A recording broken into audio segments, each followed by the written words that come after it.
Hello, welcome to VDL Season 8, Week 3 Power Rankings. So with me here is Panda. Say hi, Panda. Hey guys. Uh, and with that, I guess we can just get straight into what happened in Week 3. Starting off, we have Rebellion versus Manchesney Park Slowpokes, in which the Rebellion was able to get a 2-0 win. So what were your thoughts on this matchup? Um, I remember Scarf Jinx was putting a lot of work because the Scarf Icy win was going for his whole team. I remember game one, I believe his Arcanine was able to pick up a KO after he got Icy win or something off like I Oh yeah, definitely. So I know just yeah, that I think just the Scarf Icy one did massive damage because I think the what? no so, like sorry, phone call interrupted my speech, but yeah, so the Terrakion was in versus Arcanine versus Jinx, and Rock type is very good versus that, but the Scarf caught him off guard, and Arcanine was able to pick up the Terrakion there. And just the Scarf Icy Wind spam and Ice spam in general was looking really good versus the Slowpokes. Hmm. Ice coverage just hit a lot of his team, and that tech kind of just allowed him to basically win the game. And I thought that was pretty cool. Oh yeah, definitely. Because like the main speed control that the Slowpokes were trying to get was Tailwind on the Noivern. I think game two. In game one, I think it was supposed to be like a bulldoze Doug Trio, or just the fact that Doug Trio is supposed to outspeed their entire team. And then yeah, the Scarf just kind of did so much work. Uh, and this ended up being the first win for Rebellion, so they got their first win of the season, which is pretty big for them. Any other thoughts on the match? Um, yeah, I don't know. I think that's it. I know Rebellion has had a pretty tough schedule so far, and a win like this is still pretty good for them. Win's a win. Yeah, oh definitely. I know this was the first time that Slowpokes brought out their Swoobat, and it looked very underwhelming. I think Hmm. I think it was like the icy went did like 50 or 60% to it if I recall. And then I think it was simple, so it was got -2 speed in addition to that. So uh Yeah, that was really, really funny. yeah. The Swoobat trade, I remember, I think we mentioned it before. We weren't super sure on what it did, and this match, kind of convinced me on that. I still can't see what it's doing, but yeah. Yeah, I had it last season and I was it just it's not it's a hard mod to get set up, and even when it's set up it's not even that good, and that's kind of the issues with it. Yeah. Um, but with that, I guess we can go to the next match, which was the live premiere, which was Mad Rex versus the Steel Warriors. Both of these coaches, I think, are on the Warrior, team. So I guess I'll start off. I know game one, the Steel Warriors try to do this cool strategy where they bullet punched into their own ice cube to get it to activate Ice Face, so it became faster than the other team. It ended up not doing much because it didn't have anything like a weakness policy, and so it was able to outspeed, but the liquidation ended up not even killing the Rotom. And then the Ice Cube just died from, I can't remember if it was an overheat or Iron Head from Bisharp, but it ended up dying just on turn one. And then and then kind of after that, it just kind of got into this like weird position where they tried to get the Venusaur to do work into the Rotom heat, but the Rotom I think ended up having Lumberry, so they couldn't put it to sleep. And so it kind of just the turn one kind of just them trying to set up the Ice Cube, I think, just was a big issue. And then game two, I think it it was kind of the Dusknoir I think got burned on turn one, so couldn't do much damage. The and then like the Bisharp and Paloswine just were hard for them to deal with offensively. Any thoughts on the match? Um, yeah, that game one was very underwhelming for IceQ. It wasn't. They bullet punched into break the ice phase, and the liquidation into run heat still didn't kill it, and that was really unfortunate. I feel like a weakness policy or something might have done the job, but I think the Bisharp would have picked up either way. So That definitely sealed the game for game one. And I remember game two, or even in game one, the Nihilego with the weakness policy was pretty strong. Hmm. It's really especially bulky, taking that Earth Power Venusaur and things like that, and be able to sweep back was, pretty impressive. And pretty good shown by Rex and some cool tech all around. Well, yeah. And on top of that, just Rotom is just such a good answer into the Sun mode because defensively it can take any attack from Torkoal and Venusaur, and so the only issue with is Venusaur's putting it to sleep, and so it having Slumberry basically just in single-handedly made the Sun mode kind of bad because it also had an eerie impulse to lower the offensive output of Torkoal as well. Yeah, right. Um, but I guess with that, we can go up to the next match, which was the Atlanta Talonflames versus the Tentacle Pirates. The Pirates were able to win 2-0. So what are your thoughts on this match? Um, yeah, this was a match like Terrain Wars. It was Grassy Surge Rillaboom versus Lele stuff. And I believe the Tentacruels, they took advantage as like a terrain in some ways. They had like expanding force Mesprit, which I don't think actually works with Levitate. I'm not sure, but I saw that. That was kind of cool. And um, some interesting stuff. And I remember like one thing that happened was like the Cinders was helping hand, and they tried helping hand the Crobat, um, but it didn't work because Tentacruel was Scarf, Icy Wind, and they just doubled up with the Lando and Tentacruel, and that kind of sealed the deal for game one basically. And yeah, there was some cool tech all around, but I yeah, I don't know. It was an interesting match, but I think DGS really dominated here with just his team here, if I Yeah, remember. yeah, oh yeah. Like the big one was turn one. They went for the helping hand, and I think it was probably something like dual wing beat or brave bird or cross poison, and Actually, Smash Troll is Hurricane. oh, it was Hurricane. Yes, you're right. Yeah, Helping Hand Hurricane and the Icy Wind lowering the speed and then getting followed up by getting one shot. Just, yeah, the game was over at that point. There was nothing they were going to do. The Tentacle just stayed in there hitting Icy Winds for the rest of the game, ended up dying, and then they swept with the Heat Ran in the back. Game two was definitely a lot closer. There was definitely a lot of back and forth, making sure the Rillaboom state didn't die so that it could finish up the Rhyperior in the end game. And so that kind of ended up being like like an interesting like back and forth, switching in, switching out, so that they can get the grassy terrain, make sure to deal with the Rhyperior and the Reuniclus. But yeah, like Rillaboom and Mesprit base, both looked pretty good.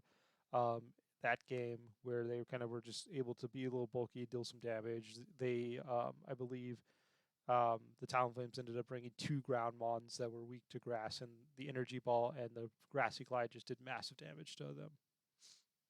yep. Any other thoughts before we move on? I think that's all.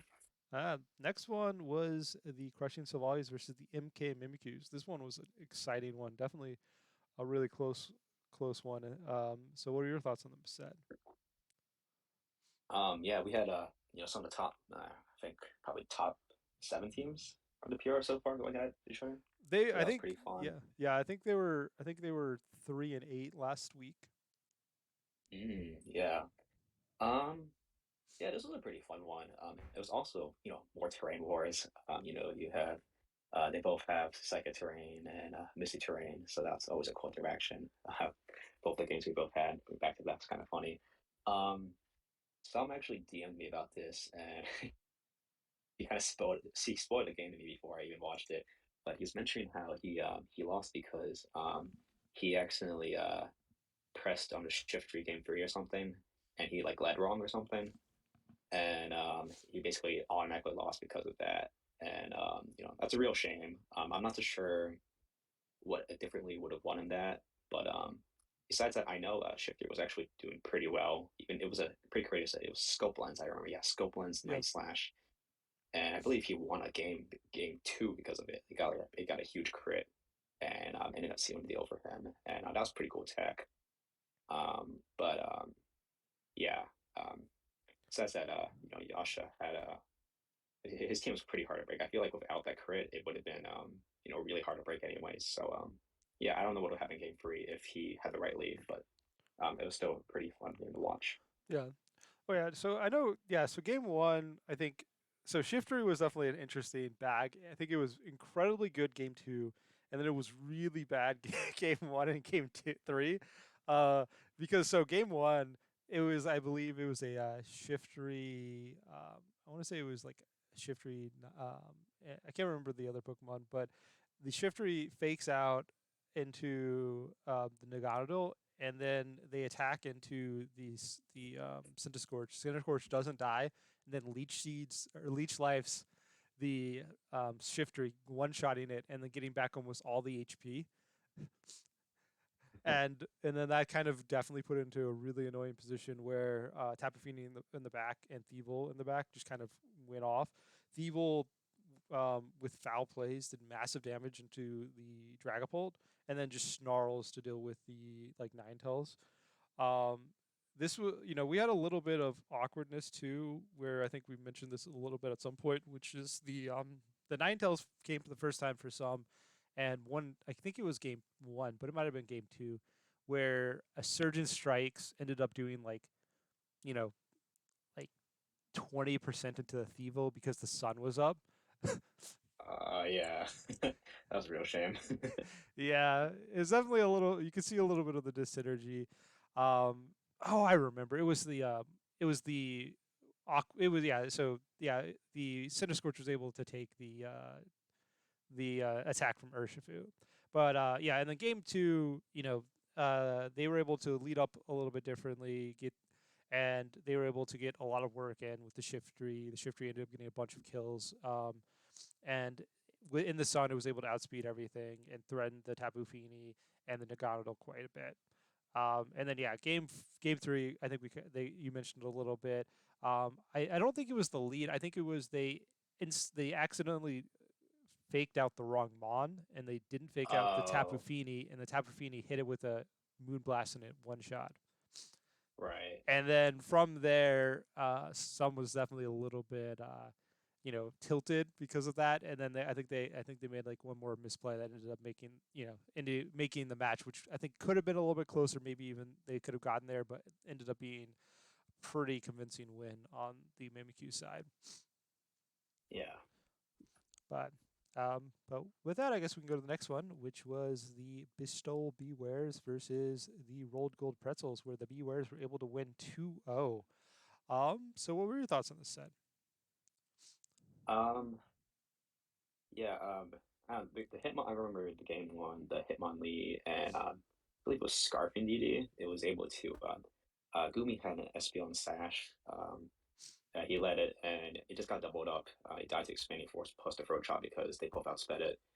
And he was just in a really rough position. Honestly, I think the Hitmonlee and ADD combo was just putting a lot of pressure on his team.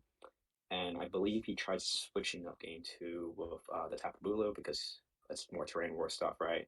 But that four times weakness to poison really hurt it there. I believe the Hitmonlee was carrying poison jab and stuff like that, and just things like that. It was just a pretty hard matchup for Gumi, and he couldn't really break through the Hitmonlee terrain stuff, from what I remember. Yeah, that's pretty much what I feel like. Game two, I think definitely where it just felt like once Hitmonlee got the unburden boost, it just like almost soloed Gumi's team in game two. Game one, I think there ended up being a really close end game where Gumi was able to set up Trick Room with Porygon, and there ended up being like this, 2v1. It was Spiritomb versus I think it was Araquanid and Scarf Indeedee, if I recall. Hmm. And they ended up getting a crit on the Araquanid, which killed the Spiritomb. Where if they didn't kill it, I think Gumi might have gotten the game because I believe Indeedee was scarfed into I think it was Expanding Force at the time. Right. Yeah. And so it ended up being like a really close end game, despite I think, like you said, the Espeon getting killed on turn one, expecting it to survive because it was sashed, um, and that it was like a really bad turn one, and they were able to make it turn it around with the Porygon setting up Trick Room and Spiritomb in the back, but just barely missed it out on that crit. Yeah. Yeah. So any other thoughts on the set before we move on? No, not really. So next up we have the Migrating Melodics versus the Vienna Vaporeons, in which the Melodics were able to win 2-0. So what were your thoughts on the set? Um, I remember Hitmonchan getting a big freeze on the Lando Ice Punch, and I kind of made a Lando dead weight. I believe he was just sacked it because it was frozen. And I also remember this game having some funny audio. It's kind of uh, there's gonna Yeah. be another game in the future like this, but there was some funny audio and like movement in there. I'm not so sure what happened. Maybe it was like late at night, but that was kind of funny to watch too. Um, but yeah, this is just a good showing for Brave. There was also a knockout that came, but I don't remember it doing much. So And so I do want to yeah, talk about that. So I believe it was Tinted knockdown, not positive, but right. and so I think it went for like 6 hurricanes or 7 hurricanes, and I think it ended Uh-huh. up missing like over half of them. Oh man. Oh yes, they missed so many hurricanes. I'm not positive how many of those mattered in game. I think it was game two. Ended up is the one that they missed like the majority of them, but like the Noctowl, I don't respect Noctowl as a Pokemon as much as I probably should, but it had so many opportunities to get like random confusions and random hits that would have been completely, possibly turning the game around, and they just missed so many hurricanes with it. Like it was pretty. I was definitely. I've definitely had my share of bad luck with hurricanes, especially with my mono flying team last season. uh, but I definitely don't think I ever had the opportunity to click it as many times as they had over those 2 games and missed it that many times. But the bulk of the like game two, I think, is the big one where the bulk of the Masharner and the Azumarill were just really hard for them to deal with, especially with one of their Pokemon's missing a lot of attacks. And then yeah, I think game one was a lot closer, but yeah, I definitely that was the big one that I recalled from the match was just the Landorus ended up not doing too much work because I think Azumarill killed it, or like Hitmonchan killed it. The like none of the Pokemon on the Vaporeon side seemed to do too much work, except for the Noctowl, and the Noctowl could have almost 4v1 if it hit its hurricanes. Never lucky. Yeah, well, that's what happens for bringing Hurricane, but it happens. So any other thoughts on the match? Uh, no, I think we talked about everything. So next up, we have the Miss Magical Marauders versus the Queen City Quagsires, and the Quagsires were able to get a nice 2-1 win, and I believe that was also their first win of the season. Um, Yeah. I guess I'll start off with this one. I think I watched it live in the stream, and I'm just gonna. So game one, I think it was very commandingly Miss Mag and the Marauders' favor. They the Xurkitree with Energy Ball for the Seismitoad and Electroweb did massive damage.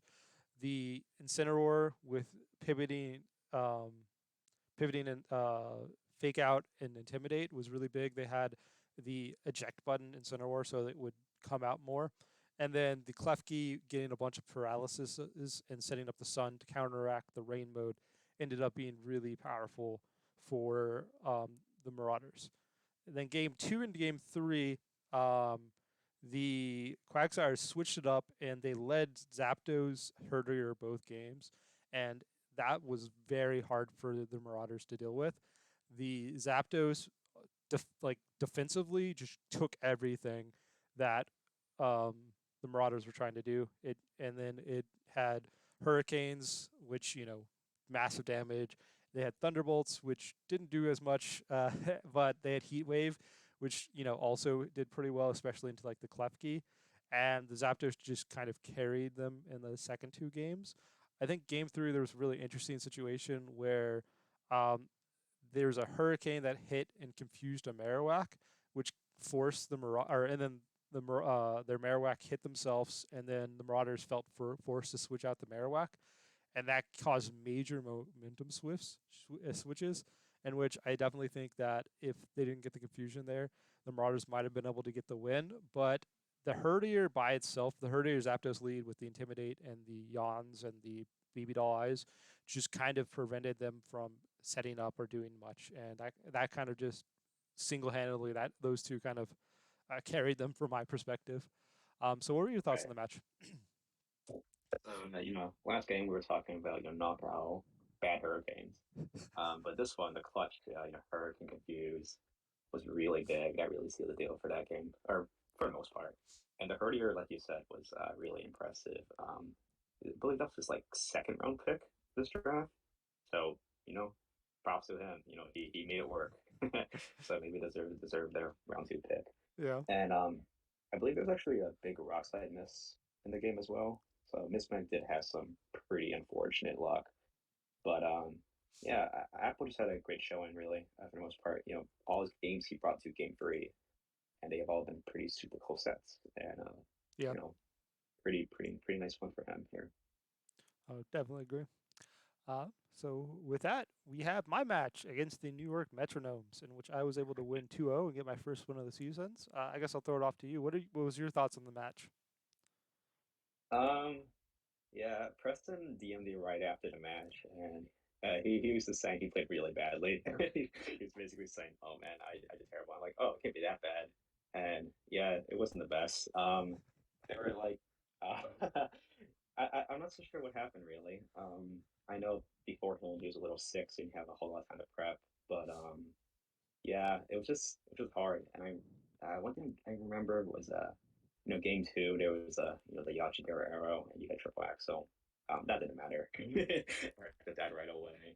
Um, I'm not sure what would have been different if you set up tailwind there. Maybe he more put this in the tailwind, but I don't know. It was a little rough showing for him, but great showing for you. Oh yeah, In your first win after all. That's always nice. oh yeah, definitely exciting. Yeah, I know. So game one, I think I talked to him a little bit after. So game one, they were misinformed. They believed that Aerodactyl, max speed Aerodactyl, outsped Slush Rush Arctisol. Arctivish, I Oh, mean, Arctivish. And so they thought they were completely safe with the Yachi Berry to go for, I don't know if they went for a Rock Slide or a Tailwind, but that's what ended up happening. And so they stayed in and didn't do anything in front of a Arctivil Ninetales lead. And my Arctivils outsped in one shot with Fish's Wren. Jesus. And Yeah. so that was the big issue, I think, game one. And then they switched out. They switched out into Bronzong, and as they were setting up Trick Room, doing Follow Me Trick Room, I switched in Glastrier. So I got a free switch into Glastrier as they set up Trick Room for my Glastrier, which is slower than their slowest mon. And so it went very well for me at that point. I and so then Glastrier ended up getting 3 kills, finishing up the game pretty well. Game two, I switched up. I was kind of expecting them to lead more trick room oriented rather than the Aerodactyl or Shifuli like they had game two. They ended up leading an Aerodactyl Bronzong lead and basically got into a situation where they ran out of time and accidentally protected because well, they auto protected because they ran out of time, and if they heat wave, they probably win the game. And then in addition to that, there was a kind of this weird situation where they had the opportunity to set up trick room if they wanted to, and and depending on what was in the back, they would either won them the game or lost them the game. And I ended up not having my Glacier in the back, so if they would have set up trick room, they would have won. But instead, them not setting up trick room let me bring in my Ninetales, which then was able to help clean up in the end game. Yeah. And so I don't think that one was necessarily a misplay. It was more just of a read because I had Glacier in the back game one, and it did really well. So me not bringing it was a little bit would have been a little bit like it'd been very obvious that I might have brought it. But I ended up having Ninetales instead in the back. And so that's kind of what ended up happening. But yeah, I definitely am happy with my win there. But with that, we can go to the next match, which was the Alola Rakunids versus the Lake Erie Wishy-Washies. Correct me if I'm wrong, but I believe this does not have a video. Yeah, 2 weeks in a row where like Iriwashi's they don't have a game. I think he told me he was gonna record it on his phone actually, but he totally forgot. But he actually he summed it up kind of well in the post game spoilers. Um, he basically read all his protects game one, and his the opponent's team was relatively slow, so he just outsped his whole team and basically killed it.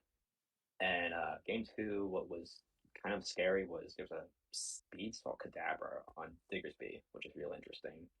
But the Diggersby wasn't doing enough damage. I put in the Mamoswine, and it just picked it up. And Togekiss was just creating away things with the Scope Lens. And yeah, that's basically the way to sum it up. Mamoswine and Togekiss did really well, and there was a speed swap Diggersby, which was kind of cool to see, I guess. What we didn't see, but cool to hear. Yeah, that does sound like a fun thing. A little surprising that it didn't do enough damage to Mamoswine because Mamoswine's not known for being particularly bulky. But um, you know, like if you look at the team, the results in the end, the Mamoswine ended up getting 3 kills in game two and 2 kills in game one, and ended up surviving both games. So it definitely Mamoswine definitely carried. Yeah.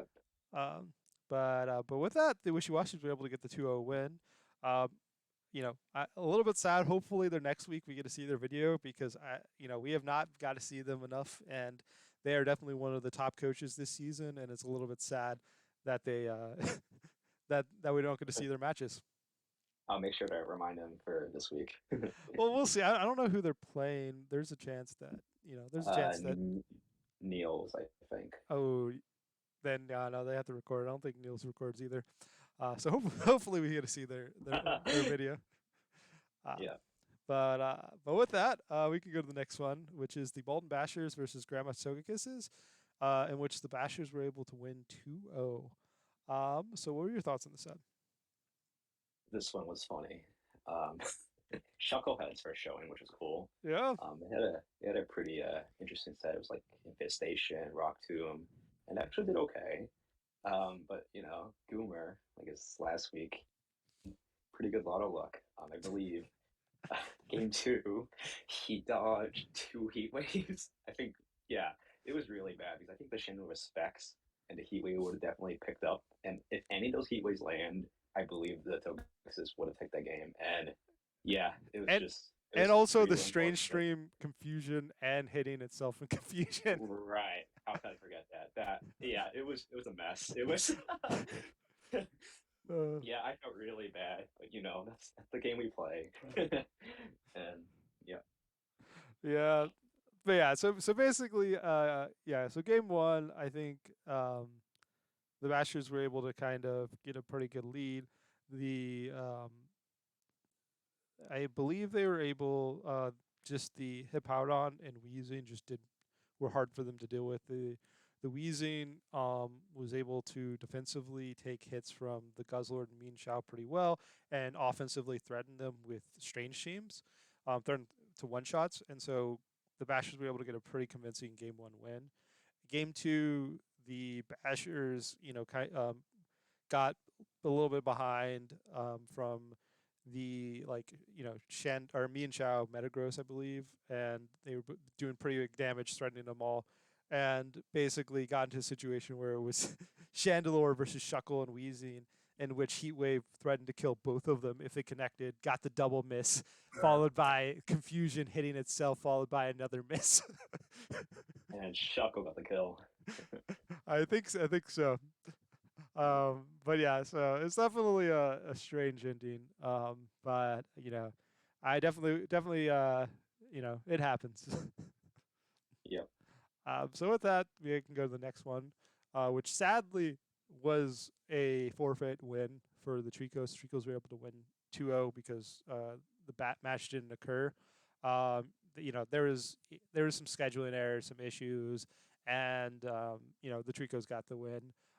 putting sadly not giving sadly you get a fewer matches. In addition, Niels doesn't get their chance to get their first win, but hard to say what would have happened if they played.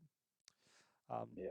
but with that, we can go to the final match, which was your match against the Drowsy Dracozos, which was definitely a fun and close match. So I'll let you talk about this match. Yeah, this was fun. The only thing I'm disappointed about is that my audio stopped working when I was recording this.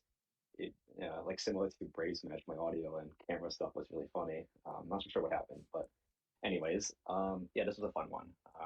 Game one was basically I had Scarf Torracat fake out, so that was the light part, and Salazzle, mostly Salazzle, that's what it was for because light part was mostly unburdened, but it wasn't unburdened, and that allowed me to pick up the pretty free fake out plus Moonblast cream into it. I mean, one thing I'm surprised, I could have gone wrong if we saw my teammate go first because that's how Scarf works, right? So that can be a little bit tricky, but I kind of just went with it anyways. And yeah, Torcat was just really good game one. Got Flare Blitzes off, outsped, Celesteela, and things like that.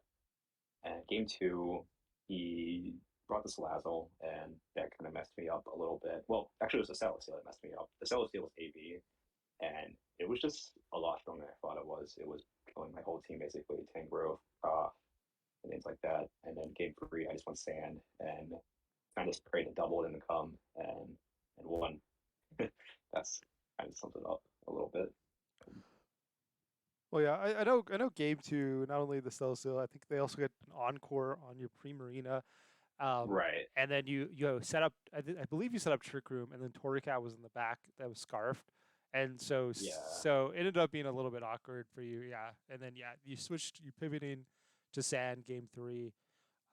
Kind of just crushed them. They did not bring their main Sand answer, which for anyone who didn't watch was a double with Electric Seed, body press. So and Fluffy. And so defensively, it can take the hits from both of the Sandmons really well, and then body press threatens to one-shot Tyranitar easily, and then do very good damage into the Dracozolt. But without that, Dracozolt basically just was outspeeding and one-shotting everything. Yeah. Got 4 kills. Uh, so any other thoughts on your set? No, no, not really. It was a fun one though. Uh, so with that, we can go to our rankings. So starting off at number 4, sadly it is Niels again. They didn't get a play because of because of the forfeit loss, but they were 24th and they lost, so that's why we kept them at number 4. Any thoughts on on their placing? Uh, no, not really. I think it's the same thing we said the past PRs. Just still haven't been able to see the TR mode work super well, and the no game this week doesn't really help that a whole lot. You know what? Hopefully, we can turn it around. We'll see what happens. Yeah. Continuing on, we have number 23, which is the rolled gold pretzels. Not only are the pretzels 0-3, they're also at -6. Probably one of the big reasons they're not 23. Any thoughts on Gumi and the pretzels? Um, Man, I really hope Gumi can turn it back. I know the whole meme that he says it's a season, and I really do want it to be a season. I want to see this team do well. I'm just kind of struggling to see what he can change. I feel I think that there's some synergy problems. I feel, but there's also a lot of cool pieces in the team. I think I can still work. Um, I mean, we'll see what happens, but I hope in the best. Well, yeah, Gumi had the regular season champion, and then since then he's not had the best 2 seasons following it. So hopefully we can see if they can turn around. But right now they're here, and I'm sure they would agree with this placement. Continuing on, we have number. Oh, this is supposed to be. I don't think I Oh changed the no. rankings. It's fine. This is the right position. It's just I didn't change their numbers. Okay. So this is number. So this is number 22, the Manchesney Park Slowpokes. Before we start talking about them, they made one transaction. They replaced their Noivern with a Talonflame. So, any thoughts on their trade or their position? um, I mean, not so sure how I feel about this one. I thought the Noivern was okay here because it gave him Dragon Titan is still pretty good. I also like the Frisk ability.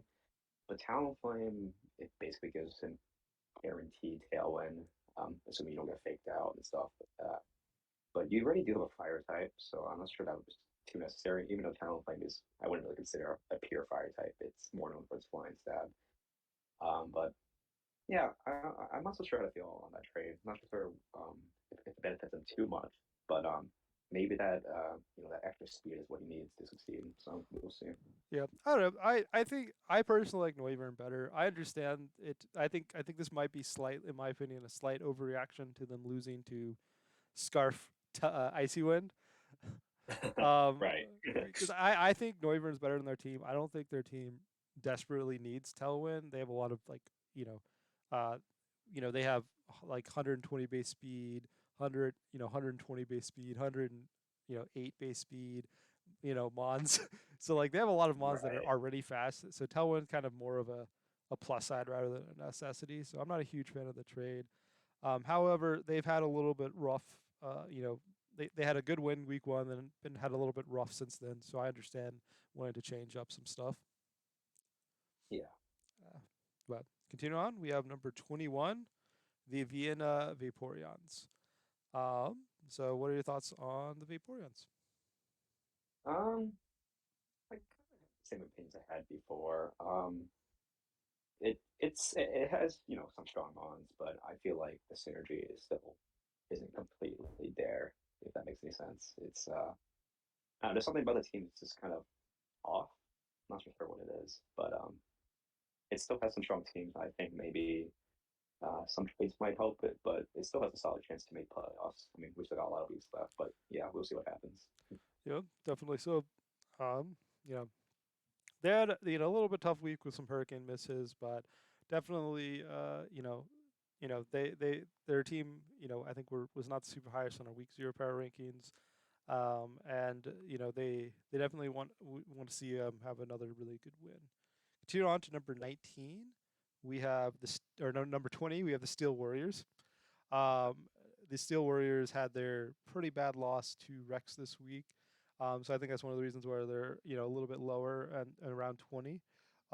Any thoughts of their ranking or their match? Uh, um, I think this ranking is fine for 1-2. I feel like it's one stronger 1-2 teams. Um, I think we mentioned before, it has this energy. It's a little kind of basing away sunroom prankster stuff, but those pieces are still strong when they work. And I feel like it's okay to be in this spot. Yeah. Yeah. We'll continue Yeah. on to number 19. We have the Atlanta Talon Flames, and at 19, after the loss, they went down a little bit. Any thoughts on their team or the placing? Uh, yeah. They had a pretty solid win over Rex the first week, so I think being a pretty solid team like that puts them a little bit higher than some other ones. But yeah, a little kind of a tough loss this week, which brings them a little bit down. Yeah, I'm not so sure. This team, it has some good tools. It has a strong, quick remote. The fast one's okay, but yeah, I'm not so sure how to feel like completely about it. But there's some cool pieces of the team, and I think it's fine at this rank. Yeah, that's fair. I agree. I think this is about where they are right now. If they show us a little bit more nice things they can do, then they'll move up a little bit. But I think this is seems fair. They showed us some strengths and weaknesses of the team, and hopefully they can show some more strengths. Continue on to Yeah. number 18. We have Rebellion. Rebellion was able to get their first win, and they went up, from 22 up to 18. So, any thoughts on their team or their place? Um, yeah, I've always been a believer in this team.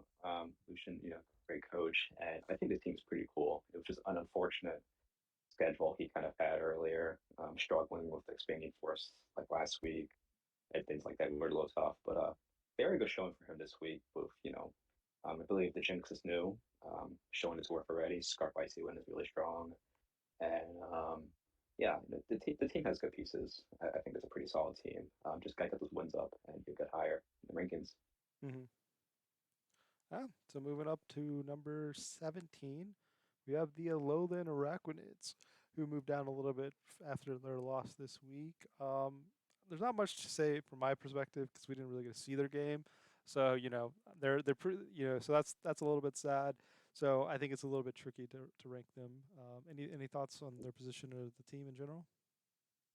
Yeah, I'm kind of in the same boat. You can't really see a team and rate it without seeing a game completely. But we do know like their record and kind of have a general idea. It was kind of a tough loss this week, so it brings them down a little bit lower. But yeah, that's really it. Yeah. So from 17 we go up to number 16, the Queen City Quagsire, who were able to get their first win of the season. In addition to getting their first win of the season, they made a trade where they replaced their Caracosta with Beartic. I'm going to start off. Ooh, I like that quite a bit. I thought Caracosta was not good on their team. They already have Swift Swim user that is weak to ground or grass, who has a 4 times weakness to grass, and Seismitoad, which I think Seismitoad is better. This gives them their first Ice Mon, so it gives them good stab ice coverage, which is very good against some grass mons, which can be annoying for the team. In addition, it also still has Moraine Swift Swim, still has Swift Swim, and so it still can be paired with the in the rain mode if they want. yeah, I really like this trade. I don't think the turtle was going to do much. I mean, you have Shell Smash, I guess, but there's no way you're setting it up. The Bear Tick, gives you solid ice stab. I believe the only other ice coverage you have is from Pelipper and Seismitoad. Seismitoad has to rely on physical, though, to kind of make it do well. But this gives you some nice physical ice stab, which is pretty good. It's always nice to have. Good for the grass types for Seismitoad, which has been MVP a lot of times. Toad's a good mon. And yeah, I think Apple has had a pretty solid performance, all tough games, and yeah, 1-2 records and too bad when all your games have gone 1-2 or 2-1. So yeah, Yeah, especially in addition to that, they played against one of the better teams as well, in my opinion. And so, I definitely think that, going from 21 up to 15 is definitely, or 16 is definitely justifiable. Um, yep, so next up, number 15, we have the New York Metronomes, who ended up having their 2-0 loss to me. So I think that's one of the big reasons they dropped a fair number of places. Is not only did they lose, they lost 2-0. And so I think that is one of the big reasons they're 15. But I do think their team is very terrifying. I was had struggling a lot in prep with against the team. So any thoughts yes. on their team or their placement at 15? um, yeah, 15 isn't that bad for a 1-2 team, and this team is still really strong. I'm a strong believer in this team. When you have this many powerhouses, Aerodactyl and Nido King, personal favorite, and Urshifu, that's really strong too, and you the Clef, and yeah, I think it's a strong team. Just gotta get those wins up, and you'd be much higher. Yeah. So with that, we can go up to number 14, which is Ooh. myself. So for some reason we do this a lot where we have the teams that just played each other right next to each other in the rankings. So I'm one place higher than them. I'm assuming because I beat them, and also I guess I have the 1-2 plus 0 differential, which is the highest I can physically have at 1-2. So in addition to that, I did make one transaction. I decided to drop Sandslash Alola for Cloyster. Oh, So, any thoughts on my position or my trade? uh, yeah, Cloyster's. I like Cloyster. I think it's a better singles mod, but I mean to be honest, I don't think you're gonna bring Sandslash much anyways. I think Sandslash is kind of butt. Cloyster is probably better for the typing wise too for ice. Not being weak to fire is pretty nice or steel. Um, I mean Sandslash was not a steel eater, but you get my point. But yeah, I think you deserve to be around this ranking. You've had some great games so far. Good win. Every other set you had has been 1-2, and you show the power of ice. You just have a lot of friends. And, Yeah. yeah, Wait. good job. Well, yeah. So one of the big things with my Sandslash, I'll talk about it, is that the last two of the last 3 weeks, I've played against a Fairymon that I actively wanted to have steel coverage to be able to deal massive damage into, and both week 3 and week 1, which I had against Clefairy and Clefable respectively, um, I decided Glacier was a better steel coverage answer than my Sand Slash, and Yeah, that's fair. that's one of the big reasons why I'm like Glacier literally does more damage with its steel coverage than Sand Slash, and I'm like, so that was one of the big reasons I dropped Sand Slash. Yeah. Uh, but with that, we can go up to number 13, which is the Miss Magical Marauders, who had a pretty big drop from 6th to 13th spot after their loss this last week. So, any thoughts on their new position? Um, yeah, I mean, to be honest, even though he's won two, I don't think he deserves to be completely this low because the last two losses have been, pretty RNG heavy. I believe that's not always great to have, but this team's really strong. I really do like the new trades with the Clef Key from last week, and the flop was okay, but the Clef Key especially, I feel like brings the team together, and this team has a lot of potential. He just has a tough schedule. Hopefully, break through it. Well, yeah, no, our division. So I'm in the same division as them, and our division is stacked. It is such a tricky division with I heard. well, yeah, with having what? So we have the two times champions and Otto and Goomer, and then in addition we have the number two overall week zero power rankings team, and and then just me, who's kind of just chilling.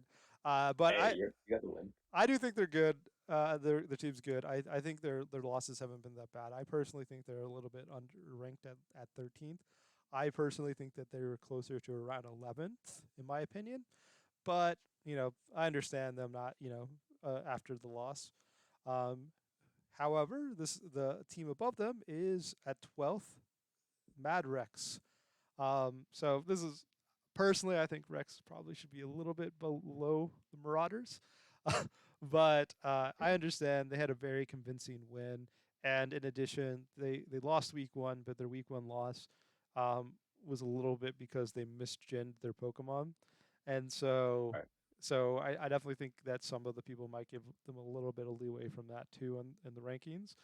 So any thoughts on them being 12th? The second highest two or 1-2 team. Uh, yeah, I think his team's okay around here, either below or higher. Doesn't I'm not really judgy. It showed like the really strong combo of Ronan and Heligo this week. I thought it was like cool to see, and yeah, hopefully we can see more movements that are not misgen in the future and good showing. Yeah. Ah. And so going from 12 up to 11, we have the Drowsy Dracozolt. Um, so Dracozolt, I think, spoiler, they're the highest 1-2 ranked team at 11. In addition to that, they were, I believe, our number two overall week zero power rankings. So, definitely not too surprising. They also had some very good matches from my perspective, including uh, you know, having a close 3 game set to two undefeated teams currently. Yeah. In addition to that, they did make one transaction. They dropped Poltegeist for Ditto. Ooh. So, any thoughts of them being the highest ranked or 1-2 ranked team and their trade? Highest 1-2 team. Yeah, I can agree on that. Teams all around pretty solid. I think we all thought that even week one. Got the threats, Celesteela. I honestly wasn't super impressed by Celesteela before, but after our game, I definitely see why it's a pretty good mon. And the Ditto, I also think Ditto can fit the team. If it's, I mean, Poltergeist, I'm not sure what it was going to do beforehand. Yeah, Shell Smash, it has some good support moves, I guess, but you would have like other good support mons. And the Ditto here, I think the Ditto here can be good in certain matchups like copying, good abilities, and just reverse sweeping and such. Seems pretty useful here. I think pretty good trade. Uh, Yeah. I think Ditto can do some work, but I'm curious to see. So hopefully they bring in some times and do some cool work with it. So going up to number 10, we have the Bistro Bewares, who end up being the lowest ranked 2-1 team at number 10. So any thoughts on their position? Um, yeah, I think this is a good ranking for them. 2-1, no slack for that. But I think the same complaints for the team beforehand. It's just some, odd synergies. The Leafeon. I mean, and I think it actually ended up doing something versus Gumi. It had like Grassy Credit and like Baby Doll stuff, which is cool to see it actually do something for once. But I'm still not a believer. I still think it's a weird mod, just because it did well in one game. The coffin I still think is kind of weird, but everything else is okay. I think it works, and so far, Bewares are having a good showing. So, you know, that's always good. Oh yeah, definitely. I think I think they definitely have showed that their team's been doing well, but I definitely think yeah, rank 10, the lowest 2-1 team doesn't surprise me. They definitely I think we want to see a little bit more from them, and hopefully they can get another win and prove us all that they're one of the better teams. Continuing on to number 9, we have Grandma's Togekisses. So Grandma's Togekiss had that tough loss to Goomer and the Bolton Bashers this week. However, I think we all can give a little bit of leeway because we feel like they had a little bit of bad luck. However, any thoughts on them being number 9? Yeah, this is my week 3 opponent, or is it 3? No, week 4, right? Yeah. But yeah, I think this is a pretty good team. Um, don't want to reveal things I think that can happen, but yeah, I like the stuff on it. Magros, Whimsicott, and the fast and slow mode are all good to see.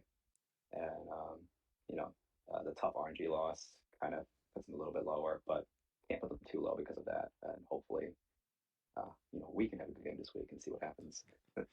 Yeah. Uh, we'll see.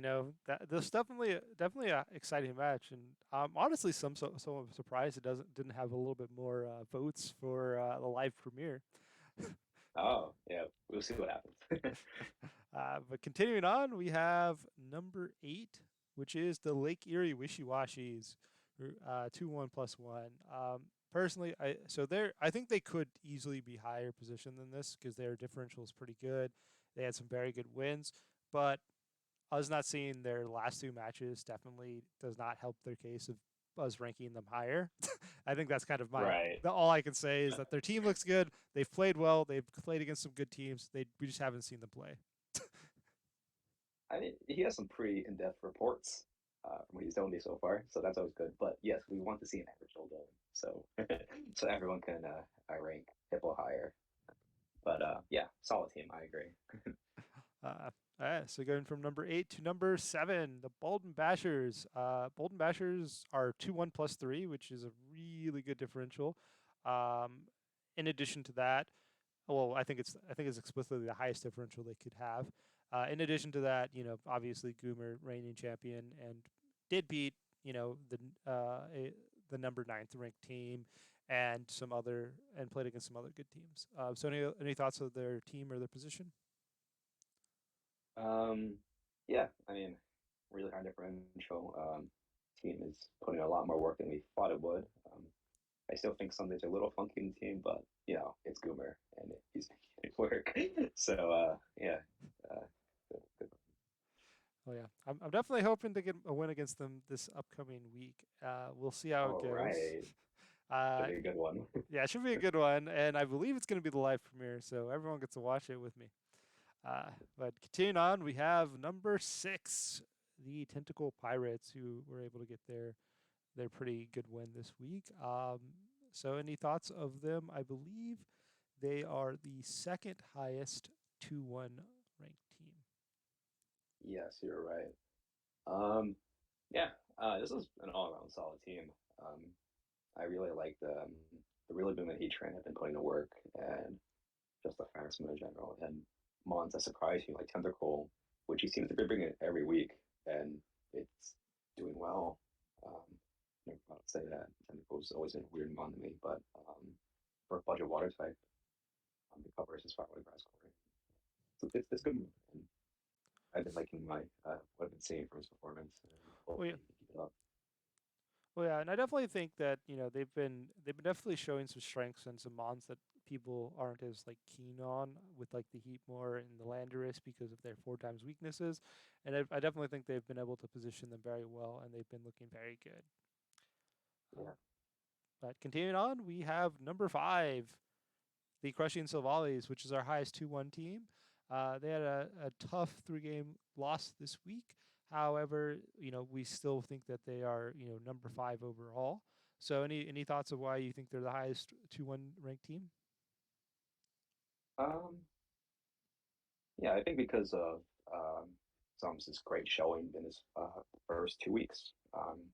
Really dominant games, showing the power of a lot of the Mons like Ifu, Paul, and this week we got to see the Sun mode work, which it did work and it didn't work at the same time, but it was still cool to see.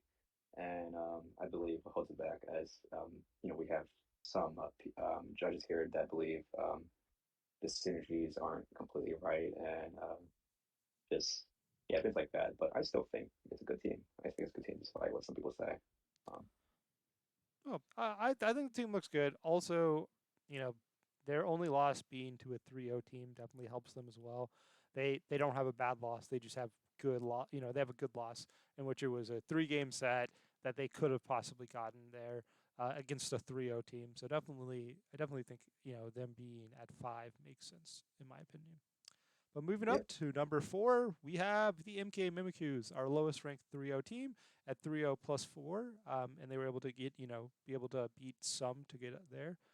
So any thoughts on their position as the lowest ranked 3-0 team and number 4 overall? Um, Yash just has been playing really well. I think every set I've watched of Yasha has just been um, really good prep, and Mons have been performing really well. That Feeble has been MVP though. The Feeble Fini has been dominating almost every single game. I think that's coming almost every week, but it does it so well. And yeah, I really like this team, and think keep winning, keeps it up. So Well, yeah, I definitely this is a team I think a lot of the power ranking council ranked pretty low in the week 0 power rankings, but they have just consistently shown us how good they are as a coach and how well they've been, you know, leading the Feeble, the Tifini, the Sin Disgorge, and just showing us how good they can do with the team. But with yep. that, we can move up to number 3, the Migrating Melodics at 3-0 plus 5. So really, really good differential. So any thoughts of why you think they're at rank 3 instead of maybe top 2? Um, yeah, I mean, I believe Brave has the highest differential actually for 3-0, which is really impressive. But what probably holds it back from being, I don't know, top two is probably maybe some of the lower tiers. I don't think some of them haven't put in a whole lot of work, like ones like Blossom or Scarm have yet to impress me or shown up yet, so I'm not so sure. But besides that, every other mod has done well, and I've been really liking, seeing how well Braceman's have been doing. It's really strong mods. And yeah, Brio, that's no joke. So that Yeah. could some of them free. Ah, oh yeah, and then also they have some really powerful ones, so it doesn't surprise me too much. However, at number 2 we have the Trixie Tricos, who are 3-0 plus 4. Um, so the Tricos, there's no way in which I think they're going to get above this rank because they had the forfeit win, and so we didn't really get to see them perform. However, the team that was above them in last week's power rankings ended up losing, so I think they kind of went a little bit up. Um, you know, Otto being a 2 times reigning champion and their team looking very good, I definitely think that's one of the big reasons they're number 2. Any thoughts on their position or their team? Um, yeah, on a good coach, a good player. Just shame we couldn't see the game this week. That was a little unfortunate, but that is what it is. If we get the solid game, maybe we could would have been a little bit higher, or only one higher. But yeah, is what it is, and hopefully we get a game next week. Uh, well, continuing on to number 1, which is a surprise to literally nobody, you. um, yeah, your week 0 power rankings. You have yet to lose a single game. Thus, you have never moved to your position. Yeah, that's all I gotta say. Any thoughts on being 1 again? Uh, Yeah, I mean, not much I can say. It's my own team, but good to see my squad work, and I'm happy to see everyone thinks the same and is performing well. So that's always good. Yeah. Oh yeah, it's not too surprising. Not the most yeah, like thumbnail thing. But with that, here's the official rankings of everyone that actually has the right numbers. So sorry for everyone who's watching along that each slide didn't have the right numbers. These are the actual correct rankings.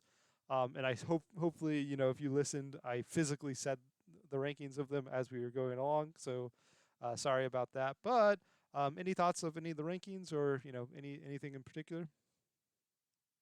Um, no, not really. I mean, I feel like just for next week, hopefully we get to see more games. We had a forfeit win, and we didn't get a video for one, so hopefully we can see more of those games and get some better ideas on how to rank people.